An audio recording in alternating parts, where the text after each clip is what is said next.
மனிதநேய விருதுகள் 2025. வணக்கம், நான் மகேந்திரன். பிறந்தது குன்னூரில். எனக்கு 3 அக்கா, ஒரு அண்ணா. பவுண்ட்ரி வச்சுருக்கிறோம். 10th தான் முடிச்சிருந்தேன் நான். எங்கள் அக்கா மனநல பாதிக்கப்பட்டிருந்தாங்க. எங்கள் அக்காவை பராமரிக்கிறது மிக ரொம்ப கஷ்டமான கட்டத்துக்கு போயிடுச்சு. இதனுடைய அடிப்படையில் அவங்களுக்கு ஏதோ ஒன்று செய்யணும் அப்படின்னும் போது நிறைய பேர் ரோட்டில் இருக்காங்களே, அவங்களுக்கு ஏதோ நம்ம பண்ணணுன்ற எண்ணம் வந்துச்சு. குறிப்பிட்ட நாட்களே நிறைய பேரை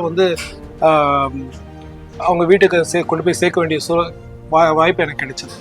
யாருக்குமே தெரியாது, குறிப்பிட்ட நாளில் இத்தனை பேர் சேர்த்துருக்கீங்க. அதுக்கப்புறம் நிறைய ஃப்ரெண்ட்ஸ் அதுக்குள்ளே வந்தாங்க. அவங்களே தான் டிசைட் பண்ணாங்க. ஈரநெஞ்சம் அறக்கட்டளையே உருவாச்சு. மாநகராட்சியோடைய இடத்துல மாநகராட்சியோடு சேர்ந்து நடத்திட்டு வரும். இது ஆரம்பிக்கப்பட்டு கிட்டத்தட்ட ஒரு 8 வருஷம் ஆச்சு.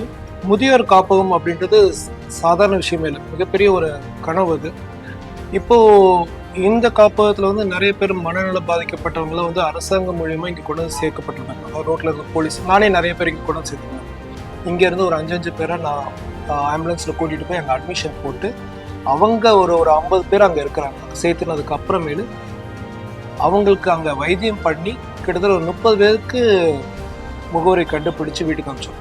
அப்போ அது நிறைய ஒரு 1000 பேருக்கு மேலே ஒரு வாழ்க்கை இங்கே கிடைச்ச ஒரு இடம். இங்கே நிறைய பேர் இறந்துருக்குறாங்க. வயதான நிலையில் இருக்காங்க. கிட்டத்தட்ட அவங்களே நிறைய பேர் இருப்பாங்க. அவங்களுடைய உறவினராக இருந்து அங்கே கொண்டு போய் நல்லடக்கம் பண்ணணும். எங்களுக்கு சப்போர்ட்டாக மயானத்தில் ஒர்க் பண்ணுறவங்க இருக்கிறாங்க. ஸோ இந்த காப்பகத்தில் இப்போ பார்த்திங்கன்னா ஒரு 85 பேர் இங்கே தங்கியிருக்கிறாங்க. அவங்களுக்கு சாப்பாடு, மருத்துவம், உடை, தங்குறக்கு இடம், இதெல்லாமே நாங்கள் பார்த்துட்டு தான் இருக்கிறோம். ஈரநெஞ்சம் அறக்கட்டளைன்றது இது மட்டும் சார்ந்து இல்லை. படிப்புக்காக நாங்கள் ஸ்பான்சர்ஸ் பண்ணுறோம். சாப்பாட்டுக்கு பொருளாக வாங்கி கொடுக்குறோம். ஆதரவற்றவர்களே இல்லைன்ற ஒரு சூழல் நம்ம நாட்டில் கொண்டு வரணும். அதுக்காக ஆரம்பிக்கப்பட்டது தான். நிறைய அமைப்புகள் மூலிமா ஆதரவற்றவர்கள் வரக்கூடாது, அதுக்கு பொதுமக்கள் கிட்ட நல்ல விஷயங்கள் எடுத்து சொல்லி ஆதரவற்றவர்களே இருக்கக்கூடாதுன்ற எண்ணம் மட்டுமே தான். இது இருந்தாவே போதுமானது. நன்றி.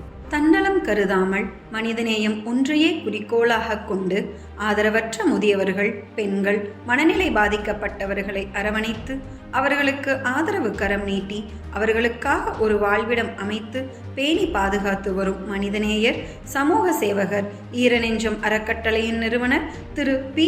மகேந்திரன் அவர்களுக்கு மகாத்மா காந்தி மனிதநேய விருது வழங்குவதில் நாம் பெருமை கொள்கிறோம்.